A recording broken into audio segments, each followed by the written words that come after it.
दिल्ली की शाम red fort के पास जैसे हर रोज होता है। Traffic jam, cycles, rickshaws, autos, hawkers और मेट्रो के कम्यूटर्स अपनी डेली रूटीन में बिजी। लोग अपने काम में बिजी, कुछ लेट हो रहे थे, कुछ फ्रेंड से बात कर रहे थे, शॉपकीपर्स अपनी स्टॉल सेट कर रहे थे, बच्चे स्कूल बैग्स के साथ घर जा रहे थे। हॉर्न, चैटर और मेट्रो का साउंड सब नॉर्मल लग रहा था। बस एक कार, Hyundai i20 धीरे धीरे गेट नंबर 1 के सिग्नल के पास रोल हो रही थी। सब कुछ नॉर्मल लग रहा था और फिर एक ऐसा सेकंड जो वक्त ही रोक देता है। एक जोर का ब्लास्ट,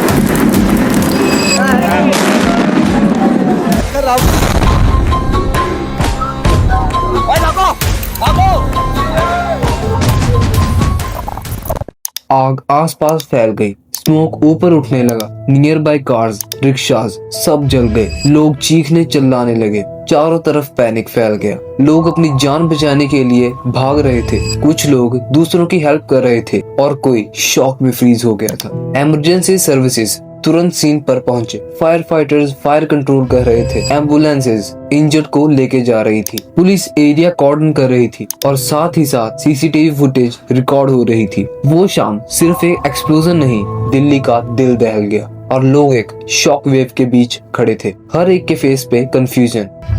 ब्लास्ट के बाद सबसे पहली चीज थी धुआं, इतना घना कि फुटपाथ तक दिखना बंद हो गया था। फ्लेम्स एकदम ऊपर उठी और नियर बाय व्हीकल्स को भी घेर लिया। 2 ऑटोज, एक ई रिक्शा और 3 बाइक्स जलकर फ्लेम में राख हो गई। हवा में पेट्रोल फ्यूम्स भर गई थी। लोग फुटपाथ पर गिर गए, कुछ लोग उन्हें हाथ पकड़कर साइड में खींच रहे थे। कुछ लोगों के कपड़े जल गए, कुछ के हाथ, कुछ के पैर पर बर्न्स हो गए और सबके चेहरे पर शॉक क्लियरली दिख रहा था। नियर बाय शॉप से ग्लासेस टूट गए, साइन बोर्ड्स टिल्ट हो गए और स्टॉल्स की छोटी छोटी चीजें सड़क पर बिखर गई। ट्रैफिक पुलिस जो डेली रूटीन में थी अब इंजर्ड को सेफ जगह पर मूव कर रहे थे। पैरामेडिक्स स्ट्रेचर लेकर आते रहे, ऑक्सीजन मास्क लगाते रहे और जिसकी कंडीशन क्रिटिकल थी उन्हें तुरंत एम्बुलेंस में शिफ्ट किया गया। सबसे बड़ी प्रॉब्लम थी अनसर्टेनिटी। किसी को नहीं पता था एक्सीडेंट था या डेलिब्रेट ब्लास्ट। लोग एक दूसरे को पूछ रहे थे पर जवाब किसी के पास नहीं था।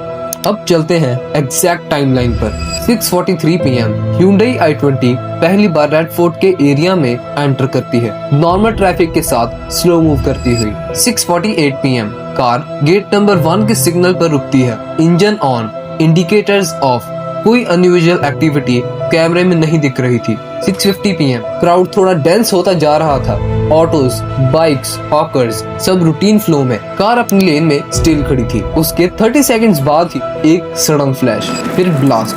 आग चारों तरफ फैल जाती है। नियर बाय व्हीकल्स तुरंत आग के अंदर लिपट जाते हैं। लोग दोनों तरफ भाग पड़ते हैं। ब्लास्ट के 10 सेकंड बाद ही पहला distress call police control room को जाता है। With in 2 minutes local police और ट्रैफिक यूनिट्स एरिया सील करना शुरू कर देते हैं और रोड को दोनों एंड से ब्लॉक कर दिया जाता है। विद इन 4 मिनट्स पहला फायर टेंडर साइट पर आ जाता है। फ्लेम्स को साइड करने के लिए डायरेक्ट वाटर प्रेशर लगाया जाता है। विद इन 6 मिनट्स एम्बुलेंस आती है। इंजर्ड लोगों को आइडेंटिफाई करके स्ट्रेचर पर शिफ्ट किया जाता है। इस पूरे 6 मिनट के सीन में सिचुएशन एक नॉर्मल शाम से एक फुल स्केल इमरजेंसी में चेंज हो जाती है। रेड फोर्ट कोई आम जगह नहीं, माना जाए तो रेड फोर्ट दिल्ली का दिल ही है और इंडिया का एक महत्वपूर्ण सिंबल। हर साल यहीं से प्राइम मिनिस्टर इंडिपेंडेंस डे की स्पीच देते हैं। इस एरिया में 24/7 सर्विलेंस होता है, CCTV, police patrol, security check points. Gate number 1 के आसपास फुटफॉल हैवी होता है। टूरिस्ट्स, लोकल, हॉकर्स, बसेस सबका कांस्टेंट मूवमेंट। यहाँ एक स्मॉल स्पार्क भी नोटिस हो जाता है, ब्लास्ट तो बहुत बड़ी बात है। तो फिर सवाल सीधा उठता है, इतना सिक्योर जोन में कार ब्लास्ट हुआ कैसे? क्या कार ऑलरेडी कंप्रोमाइज थी? क्या किसी ने रूट स्पेसिफिकली चूज किया या फिर सब कुछ एक डेडली कोइंसिडेंस था? ये एक सेफ्टी ब्रीच नहीं था, ये एक सिक्योरिटी क्वेश्चन मार्क था। ब्लास्ट के बाद रेड फोर्ट का रोड तुरंत सील कर दिया जाता है। मेट्रो गेट बंद, ट्रैफिक डाइवर्ट और पूरा एरिया क्राइम सीन बन जाता है। अगली सुबह केस और सीरियस हो गया। अथॉरिटीज ने UAPA लगा दिया। इसका मतलब सीधा है, एक्सीडेंट का डाउट कम, टेरर एंगल ज्यादा लग रहा था।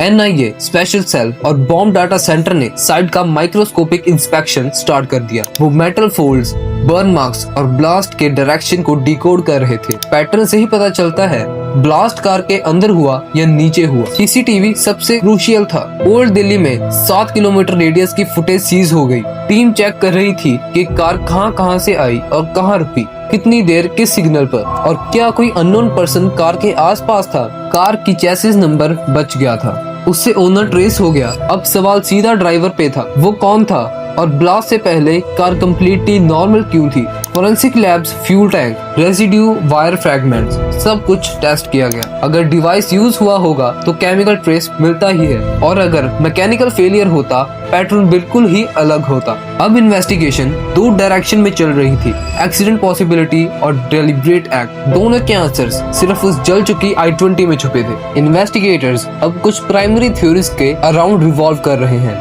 पहली theory, improvised local attack. Blast का पैटर्न लो ग्रेड एक्सप्लोजिव जैसा लग रहा था। अगर कंफर्म हुआ तो ये किसी लोकल ऑपरेटर का क्विक हिट अटेम्प्ट हो सकता है। टारगेट, अटेंशन क्रिएट करना या फिर चाउस क्रिएट करना। Second theory, coordinated distraction move. Second angle से ये है कि ये किसी बिगर ब्लास्ट मूव को कवर करने के लिए हुआ था। सिक्योरिटी ग्रिड्स इस वक्त नियर बाय डिस्ट्रिक्ट्स और बॉर्डर्स की अबनॉर्मल एक्टिविटी कंपेयर कर रहे हैं। अगर किसी दूसरे जोन में मूवमेंट स्पार्क मिला, थ्योरी और स्ट्रॉन्ग हो जाएगी। Third theory, external influence hypothesis. Device signature और वायरिंग स्टाइल का फोरेंसिक मैच चालू है। अगर पैटर्न किसी नोन नेटवर्क से मैच होता है तो case national level threat category में जंप करेगा। अभी तक कंफर्मेशन नहीं, बट एजेंसीज सतर्क मोड पर चालू है। Theory 4, personal motives.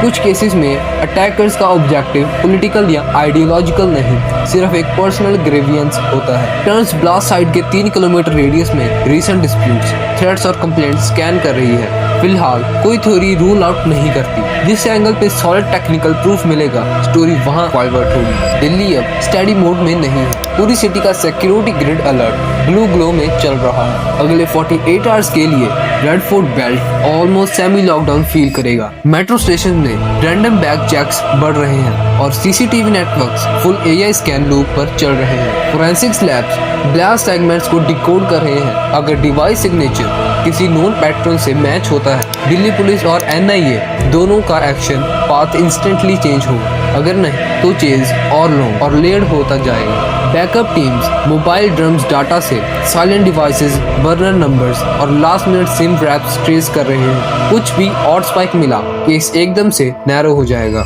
ये सब पब्लिक को दिखता नहीं, लेकिन पूरी सिटी के अंडर लेयर में एक इनविजिबल क्लॉक टिक कर रहा है। दिल्ली की हवा आज थोड़ी हैवी है। People are moving, markets are open, traffic चल रहा है, पर सबके बीच एक अनसेट टेंशन हवा में लटक रहा है। एक सवाल जो हर कोई फेस कर रहा है, ये ब्लास्ट एक रैंडम झटका था या फिर किसी बड़े प्लान का पहला सिग्नल? जब तक जवाब नहीं मिलता, दिल्ली अपनी सांसें थोड़ी धीमी और अपनी आंखें थोड़ी ज्यादा खुली रखेगी, और हम भी, क्योंकि कहानी खत्म नहीं हुई, सिर्फ पॉज पर है।